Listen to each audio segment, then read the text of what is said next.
Përshëndetje të dashur miq, përshëndetje të nderuar pasionantë të fermës, ja ku po takohemi këtë herë për të sjellë përmbledhjen e dytë për ditën e sotme në ferma VIP 2. Një spektakël shumë i bukur, këtë herë ka startuar në Vision Plus edhe Trink, ku në moderimin e moderatores së shkëlqyeshme Luana Vjollcës, kemi një super edicion të bukur që në fakt na krijon të jemi nostalgjik për ato të cilët e kanë provuar jetën e fermës. Ne jemi një gjenerati çik më e re dhe nuk e njohim shumë këtë jetën rurale apo të qëndruarit në një ambient ku është i rrethuar me blegtori, me buqësi, me momente interesante që jetohet në fakt në fshat. Ferma VIP këtë ka qëllimin e saj. Do të thënë fermerët janë gati për të bërë jetën e fshatit, ku duhet të punojnë, duhet të lëvrojnë arat, duhet të kujdesen për kafshët, duhet të lëvrojnë tokat, duhet të mbjellin, duhet të kultivojnë ushqime, duhet të krijojnë qumshtin, duhet të krijojnë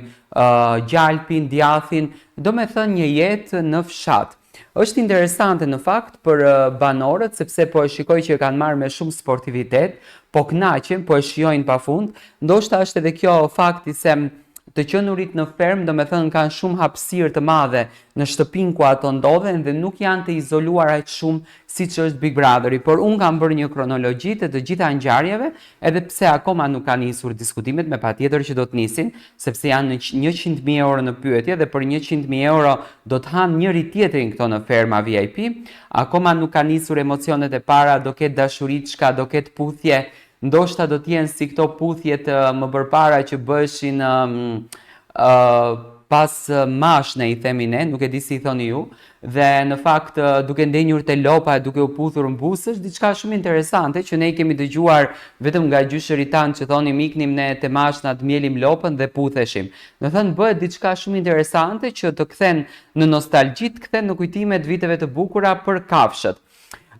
Dita e dytë nuk është se është pa dinamika, kemi Albën e cila është një super provokatore për çunat, kemi Big Bastën i cili po kërcen me shumë krenari me këngët e gruas së tij, të këngëtares së mirënjohur Vesa Lumës, por kemi edhe Big Mamën që po lufton me lopën. Big Mama dje ka luftuar me lopën, sepse banorët normalisht edhe i vrasin kafshët kur i mjelin, nuk është se janë ekspert në mjelje, por me qëndrimin në këtë shtëpi më besoni që do të bëhen edhe ekspert, dhe kjo do të jetë një shkollë e mirë për to, që do mësojnë dhe do të vlerësojnë jetën se si ka qenë në fshat dhe si vazhdon jeta në fshat, dhe në fakt sa të zonjat kanë qenë nëna tona të cilat kanë punuar pa ndalur për të siguruar në fshat qumësh, djathe, gjithçka tjetër që ne sot i am këto gjëra në qytet. Reality show më i ri në Shqipëri, ferma VIP 2, ka vetëm 2 ditë që ka nisur. Por atmosfera brenda fermës është ndezur që nga çasti i parë. Personazhet të njohur të showbizit shqiptar janë futur në një aventurë ndryshe nga çdo eksperiencë më parshme.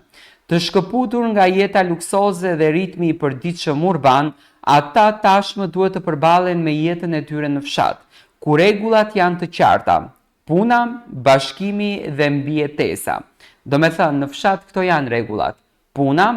bashkimi që të kalojmë bukur mes njëri tjetrit dhe mbijetesat. Po sa do respektohet këtu puna e fshatit, se janë në pyetje 100.000 euro,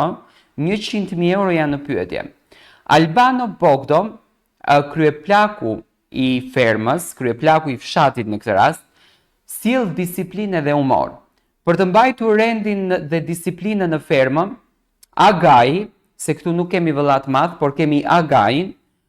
ose më sakt, kryeplaku i fermës është as më shumë e as më pak, por Albano Bogdo. Do me thënë, Albano Bogdo është kryeplaku i fermës, ndërsa Agai ka vendosur, që në këtë rast është vllau i madh le të themi, ka vendosur që të jetë Albani kryeplaku i fermës.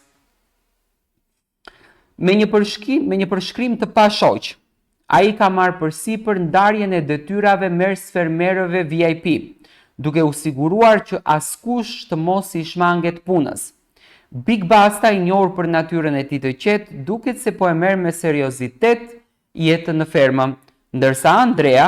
një tjetër konkurrent, me karizëm të spikatur, po përpiqet të gjej ekuilibrin mes argëtimit dhe përgjithësive. Dje në fakt ka patur një mini diskutim të vogël, nuk do ta quaj diskutim, por një mini diskutim të Big Mamës drejt Andreas. Domethënë, le të themi tash që 2 polet e shtëpisë apo 3 polet e shtëpisë, unë do t'i thoja, në qoftë se kjo shtëpia të ndahet në 3 pole me këto banorë që janë, 3 banorët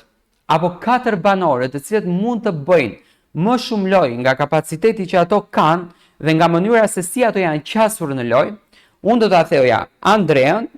Big Mamën, Albën edhe Big Bassën. Kjo 4-she që flas unë është një 4-she që po mban në ritmin e shtëpisë. Tani gjatë bisedës që Big Mama dhe Andrea kishin në një vend të fermës që ishin pozicionuar, Big Mama i thonte Andreas që unë kur t'i shihja videot e tua në TikTok ma shpifje fare.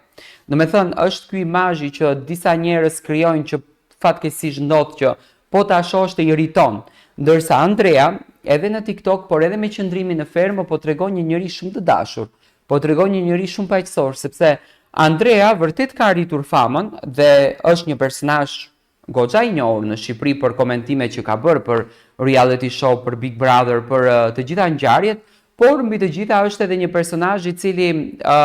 po bën shumë këtë natyrën e tipit të thjesht, modest, dhe ferma e kërkon shumë personazhin e Andreas.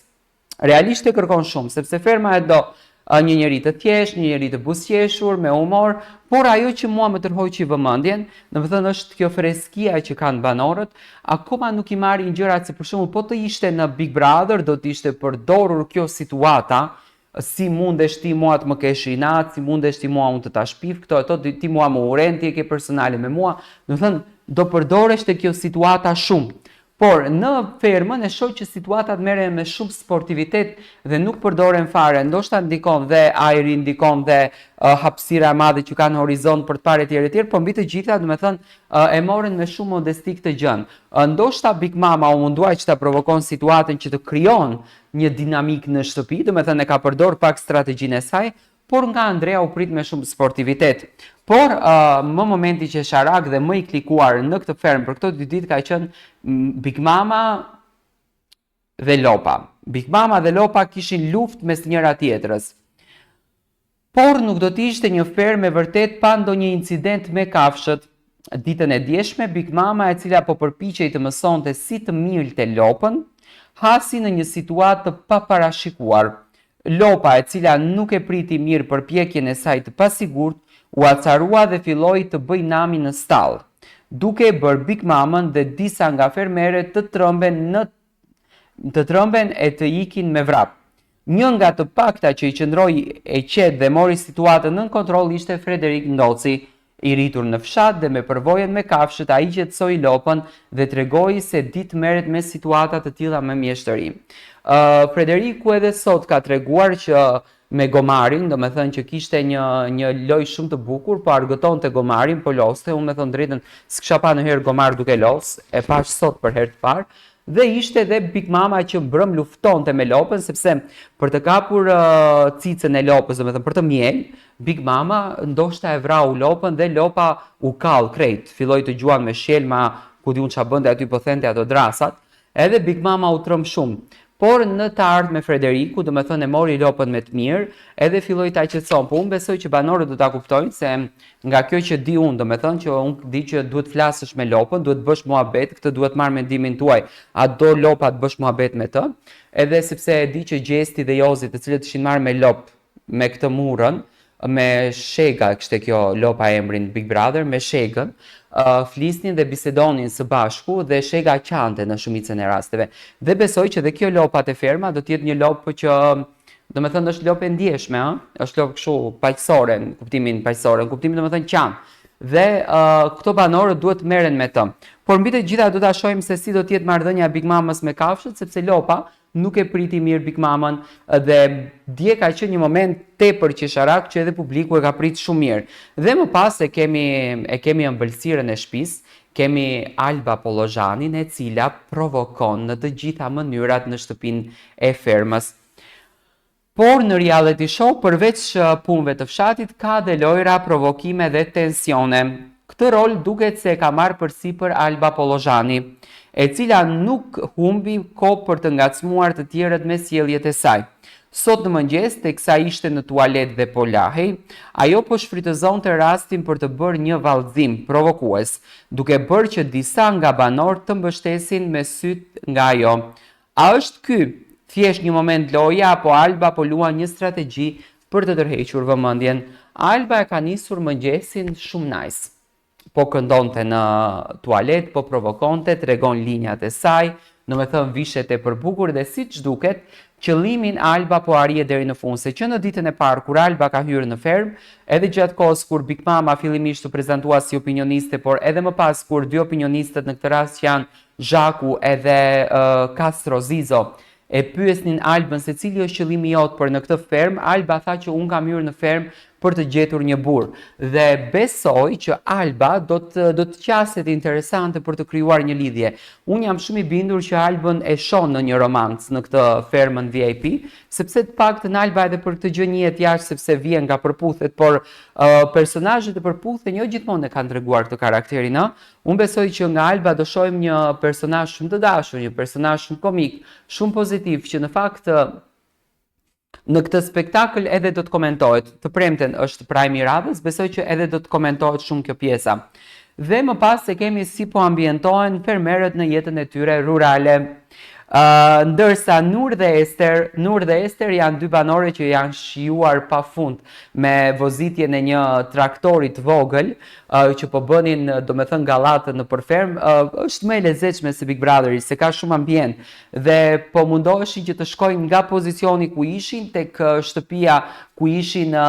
dhitë, edhe të marrin qumshtin e dhijes, domethënë për të bërë këtë. Qa bëhet me qumshtin e dhijes, ku di unë, për ta pirë, për të bërë djathin, apo qa bëhet. Edhe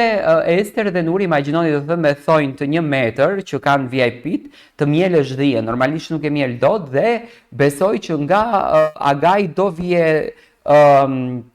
kërkesa që këto personazhet VIP të heqin edhe thojnë, do me thënë të kthehen fiks në jetën e tyre fshatareske. Ester dhe Nur po tregojnë se janë të gatshme të mësojnë rregullat e fshatit dhe të japin maksimumin e tyre. Disa nga banorët e tjerë duken ende të paqartë në lidhjen me angazhimin e tyre. Andrea dhe Big Basta janë më të fokusuar me detyrat praktike, ndërsa Big Mama pas incidentit me lopët duket se ka vendosur të qëndrojë pak më larg për momentin. Ferma VIP 2 sapo ka nisur, por përplasjet, miqësitë, strategjit dhe momentet e papritura kanë filluar të shfaqen. A do të arrijnë fermerët VIP të bashkëpunojnë, apo do të shohim dasi dhe konflikte të mëdha në ditët në vijim? Një gjë është e sigurt, kjo aventurë do të na mbajë të gjithë të gozhduar para ekranit dhe ne do të shohim në fakt se çfarë do të ndodhë në fermë VIP. Është një eksperiencë shumë e bukur, por është edhe një eksperiencë që po na shijon pafund. Ju vazhdoni ta bëni subscribe për të sjellur ne komentimet e radhës.